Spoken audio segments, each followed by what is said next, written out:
Prime Minister Narendra Modi departs for India after successful Bhutan visit.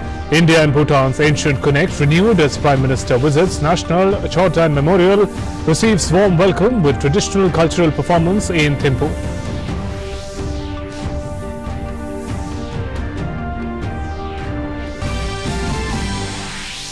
Prime Minister Modi addresses the students at Royal University of Bhutan, highlights ancient educational links between the two nations, says India and Bhutan will cooperate extensively in new frontiers from schools to space, digital payments to disaster management.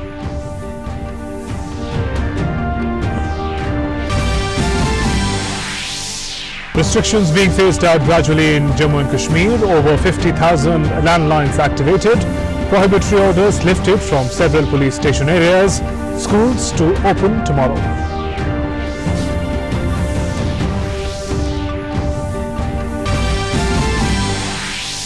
Senior BJP leader Rajnath Singh kicks off BJP campaign for Bhutan Sabha elections in Haryana with Jan Ashirwad Yatra, gives stern message to Pakistan, saying that talks will be held only if it stops supporting terror.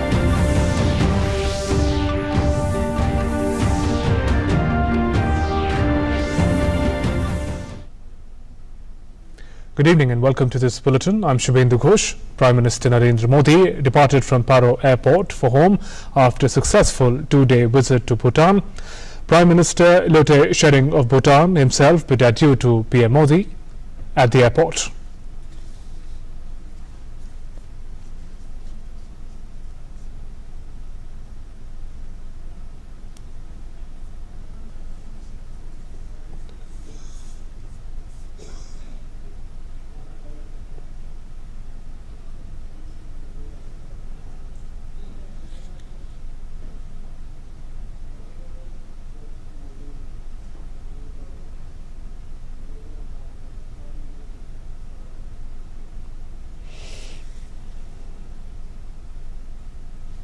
And day two of Prime Minister Narendra Modi's Bhutan visit began with an address to students at Royal University of Bhutan. He said Bhutan's past, present and future share common and constant threads of deep spirituality and youthful vigor. He also described India and Bhutan as natural partners who are close not just due to geography but also with the great attachment people of both countries share with each other. Prime Minister said that history, culture, spiritual traditions of India and Bhutan have created deep and unique bonds between our peoples and nations. Prime Minister of the world's largest democracy addressing what is perhaps the world's smallest university, the Royal Bhutan University. The sentiment beautifully put by this young student. This is the first time one of the greatest leaders of the world's largest democracy has come to speak to students of one of the smallest universities. The bond of education that India and Bhutan share is an ancient one and remains central to the ties the two countries share. We are all very happy. We could give what we wanted. We could get what we wanted, mainly in terms of getting heart-to-heart connection. I think the theme of this visit is humane touch. Theme of the visit is a friendly visit. Yes, officially it's called state visit, but from our side and from Narendra Modi, Prime Minister's side, it's a very, very spiritual and friendly visit. This is evident from the fact that out of 9 MOUs inked on Saturday, 7 were in the field of education. The interconnection between Indian National Knowledge Network and RUPREM was also inaugurated. This will enable collaborative research, development and enable knowledge and information sharing. Addressing the young minds at the Royal Bhutan University, Prime Minister Modi said, the bond of learning between India and Bhutan is as modern as it is ancient. Education and learning have been central to this ties between India and Bhutan. In ancient times, Buddhist teachers and scholars formed the bridge of learning between our peoples. We welcome cornerstones of Buddhism from Bhutan in institutions such as Nalanda University. Another aspect of India-Bhutan ties that has seen a fillip is space cooperation. The Thimphu ground station of South Asia satellite was also jointly inaugurated. PM Modi said that India and Bhutan are moving beyond the traditional sectors of cooperation and are exploring new frontiers for collaboration. PM spoke of India's moon mission Chandrayaan-2 and expressed hope that Bhutan space scientists will benefit from our experiences and learnings. For us, the space program is not just a matter of national pride. It is a vital instrument of national development and global cooperation. Through satellites, benefits of telemedicine, distance education, resource mapping, weather forecasts, and even warning of natural disasters will reach even remote areas. It is even a matter of great happiness that young Bhutanese scientists will travel to India to work on designing and launching Bhutan's own small satellite. Prime Minister hailed Bhutan as a land of happiness, harmony, togetherness and compassion. He said that Bhutan is known across the world for the concept of gross national happiness. PM said that this very spirit radiated from the adorable children who lined the streets to welcome him on Saturday. Bhutan's message to humanity is happiness. Happiness which springs from harmony. The world can do with a lot more happiness. Happiness which shall prevail over mindless hate. Prime Minister Modi's message over his two-day visit was clear. As Bhutan soars high in its endeavours, 1.3 billion Indians will partner with the land of the Thunder Dragon, share with the nation of happiness and learn from it. The highlight of the two-day visit to Bhutan has been the visit of Indian Prime Minister to the Royal University of Bhutan and interaction with the students. And to quote PM Modi himself, with the happiness and energy of youth, sustainable development is quite possible.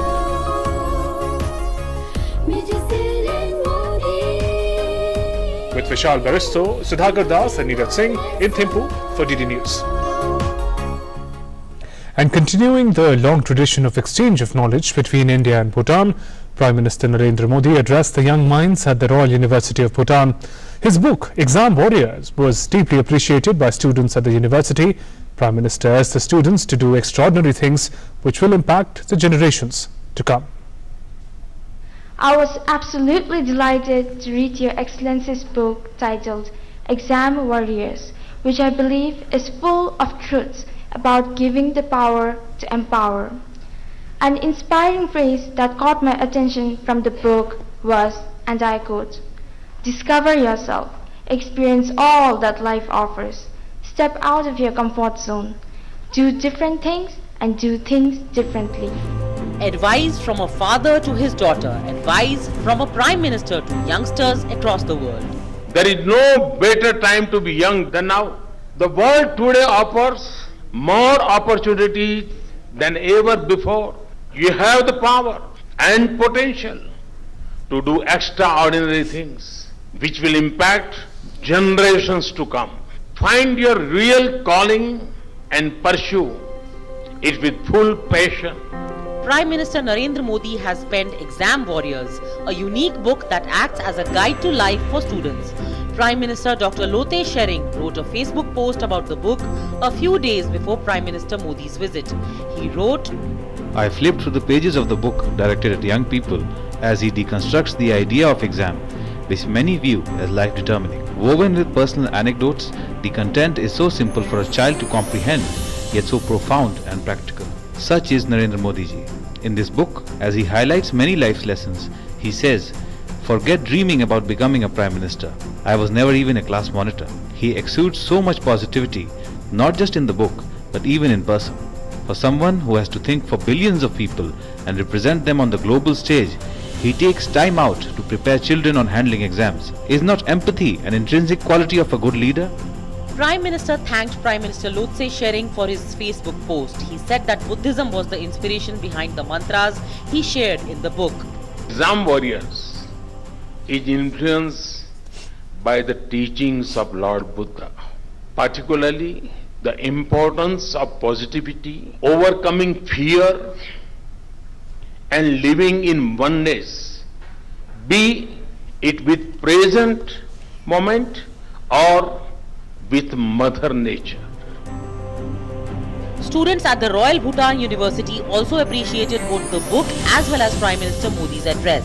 The book, Exam Warriors, became a friend not only to me, but also to millions of youth, not only while taking exams, but also in facing life. His speech was really motivating and encouraging to the students as well the audience here, because from his speech he talked about the strong bond between the India and Bhutan, and that is the main key to the success of the prosperity and success of the two countries. बहुत अच्छा लगा और फिर हम photo session भी था, बहुत golden opportunity थी हमारे लिए. Prime Minister Modi's mantra of success for youngsters is simple. Find innovative solutions to overcome challenges. Let no limitation constrain you. Find your real calling and pursue it with full passion for the larger good. Vishal Beristo, Sudhakar Das and Neeraj Singh in Thimphu for DD News. Prime Minister Narendra Modi also visited National Memorial, Chorthayan, a prominent landmark of worship and tourist attraction in Thimphu Valley, Bhutan. This stupa, which is predominantly white with spires of gold, was constructed in honor of the father of modern Bhutan in 1974. The stupa, unlike others, does not enshrine any human remains. Only the third Druk Kyalpo's photo in a ceremonial dress adorns a hall in the ground floor. Owing to its rich history, the Chorthayan commands immense religious devotion and worship. PM Narendra Modi paid his respects at the memorial honouring late third Druk Kyalpo.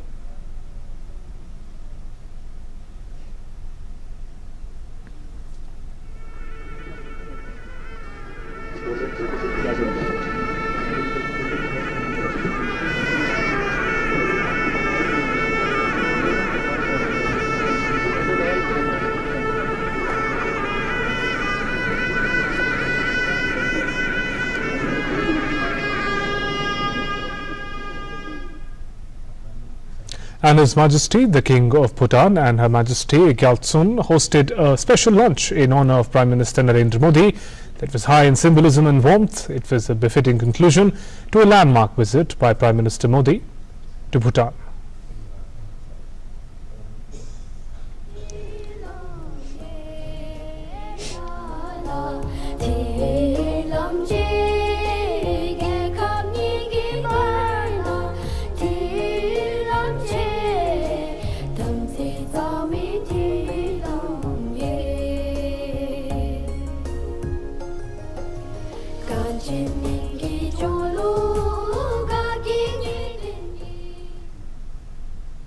Back home in Jammu and Kashmir, restrictions on movement of people were eased and landline phone services restored in some areas of Kashmir Valley on Saturday.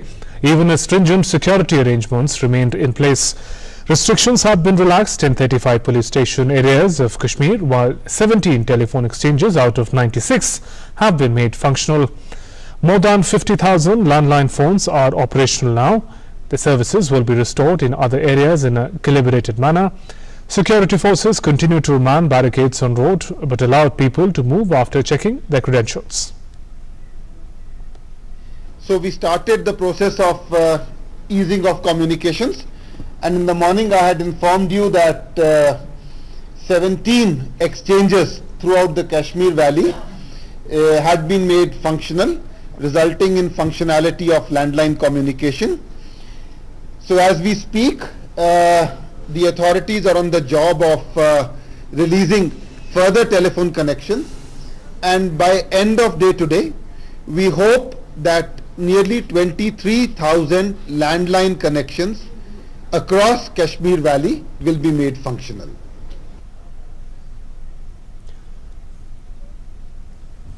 In Jammu region, restrictions have been eased in 5 more districts. Restrictions were eased in Kishtwar, Doda and Ramban districts, in Chenab Valley and border districts of Poonch and Rajouri in Pir Panjal region on Saturday morning. Principal Secretary of Jammu and Kashmir, Rohit Kansal, said education institutions will be reopened from Monday. We are planning to open schools on Monday for which the necessary preparatory exercise has already been done. We also have the Hajis returning tomorrow, for which the Divisional Administration Kashmir has made adequate arrangements for facilitation. Sending a stern message to Pakistan, Defence Minister Rajnath Singh today clarified that talks with Pakistan is only possible when Islamabad stops sponsoring terror. During Jan Ashirwad Yatra in Haryana, he also said that India will hold talks on POK with Pakistan only. कहते हैं पाकिस्तान के लोग, भारत और पाकिस्तान के बीच बात होनी चाहिए। किस बात पर बात होनी चाहिए? कौन सा मुद्दा है जिस पर बात होनी चाहिए? क्यों बात होनी चाहिए? बात यदि पाकिस्तान के साथ होगी तभी होगी, जबकि जो आतंकवाद वो संरक्षण देने का काम, पैदा करने का काम पाकिस्तान अपनी धरती पर कर रहा है, जब तक उस आतंकवाद को समाप्त नहीं करता है तो पाकिस्तान से बातचीत करने का कोई कारण नहीं है मेरे बहनों भाई। और आगे भी जो बातचीत होगी, किस मुद्दे पर बातचीत होगी? अरे बात होगी अब तो पाक अधिकृत कश्मीर पर बात होगी बहनों भाई, और किसी मुद्दे पर बात नहीं होगी। And lauding the government's decision of scrapping Article 370, he said that BJP government takes decision in the interest of the nation and not of the party. लोग कहते थे कि धारा 370 को यदि जिस समय टच करने की कोशिश करेंगे, छूने की कोशिश करेंगे, देश बच जाएगा। और लोग कहते थे कि भारतीय जनता पार्टी फिर सत्ता में नहीं आ पाएगी। मैं दो टूक शब्दों में कहना चाहता हूं, भारतीय जनता पार्टी मेरे बहनों भाइयों केवल सरकार बनाने के लिए राजनीति नहीं करती है। भारतीय जनता पार्टी राजनीति करती है तो देश बनाने के लिए राजनीति करती है, केवल सरकार बनाने के लिए हम राजनीति नहीं करते। Addressing the gathering, Rajnath Singh said that government is committed for the welfare of farmers. He said that BJP-led government at the centre aims to double the income of farmers by 2021. किसान होने के नाते organic farming की तरफ आप जाइए।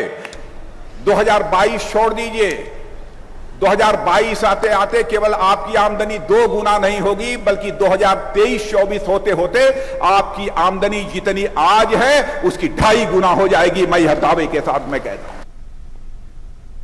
Vice President Venkaiah Naidu on Saturday held talks with Lithuanian President Rajnath Singh and discussed important aspects of bilateral relationship as well as global and regional issues of common interest.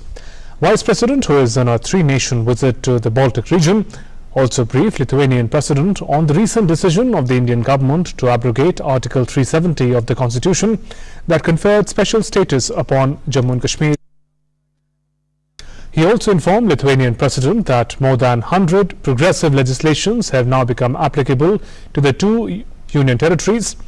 They include reservation of seats for women in panchayats as local self-governments, implementing child protection programs, ensuring right to education for children and protecting women from domestic violence. Vice President will address the Indian community today.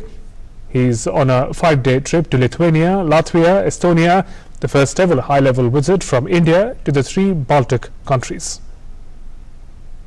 Union Minister for Environment and Forests Prakash Javadekar has said that coming together of basic countries, that's Brazil, South Africa, India and China, and putting views together is an important aspect of United Nations negotiations.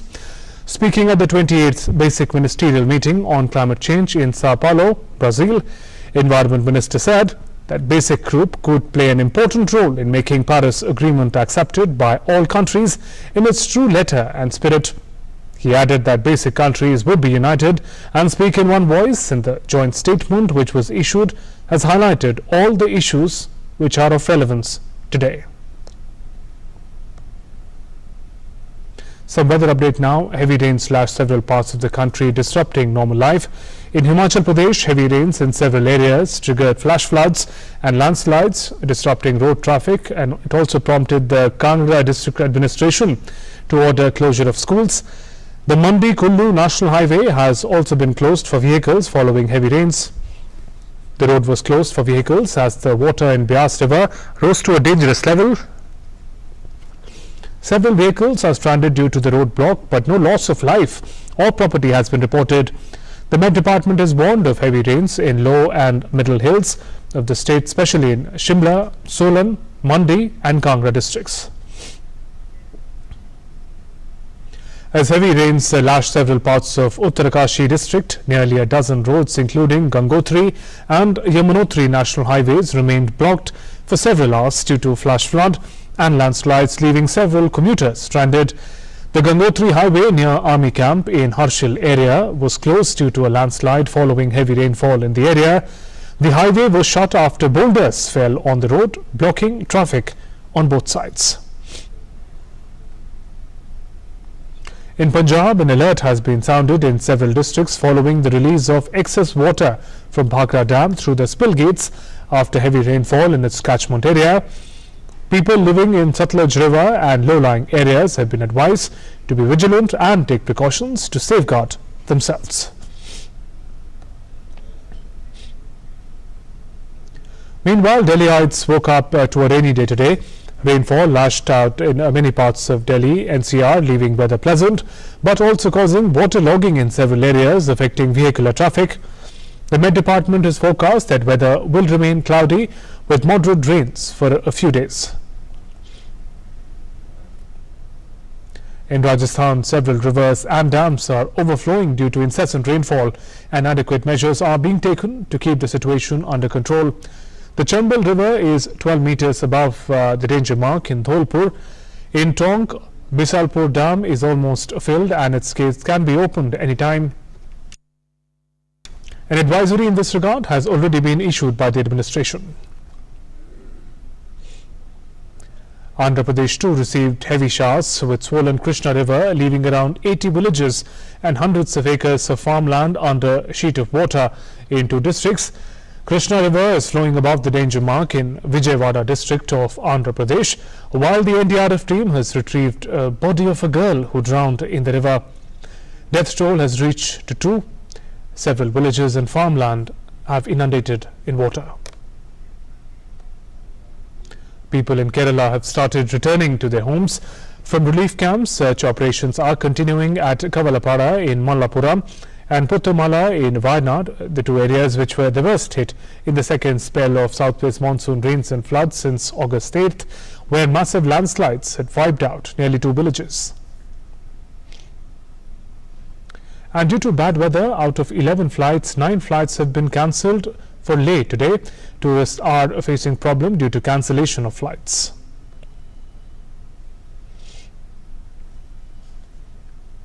And the heavy downpour has caused waterlogging on multiple stretches of West Bengal's Kolkata. Commuters were seen stuck in traffic and pedestrian movement was also disrupted due to torrential rains.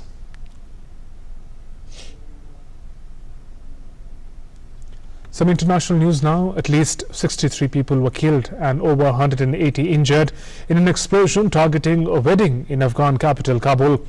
The blast, which took place late on Saturday, came as Washington and Taliban are in the final stages of a deal to reduce the US military presence in Afghanistan. However, Taliban denied any involvement in the latest attack. The latest blast comes just 10 days after a huge bomb attack outside a Kabul police station killed at least 14 people and injured nearly 150.